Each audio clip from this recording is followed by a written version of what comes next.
ഇതാണ് ബഹറിലെ സുമതി വളവ്. വർഷങ്ങൾക്ക് മുമ്പ് ദുരൂഹ സാഹചര്യത്തിൽ മരിച്ച സുമതി എന്ന യുവതിയുടെ ആത്മാവ് ഗതി കിട്ടാതെ പ്രേതത്തെപ്പോലെ അലഞ്ഞു തിരിഞ്ഞു നടക്കുന്ന സ്ഥലം.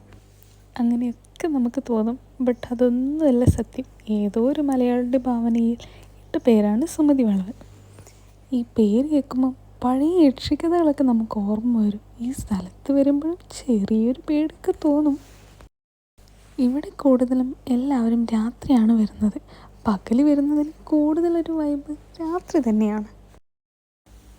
നീണ്ട മരങ്ങളും കുറ്റിക്കാടുകളുമായി ഒരു ഒറ്റപ്പെട്ട സ്ഥലം. ഞാനിവിടെ വന്നപ്പോൾ തൊട്ട് കേൾക്കാൻ തുടങ്ങിയതാണ് ഈ സുമതി വളവിനെ പറ്റി. അപ്പോഴേ ഇങ്ങോട്ട് വരാനുള്ളൊരു ക്യൂരിയോസിറ്റി എനിക്കും ഉണ്ടായിരുന്നു. ഞാനും സംഗീതത്തിൻ്റെ ഒരു ഫ്രണ്ടുമായിരുന്നു പോയിട്ടുണ്ടായിരുന്നത്.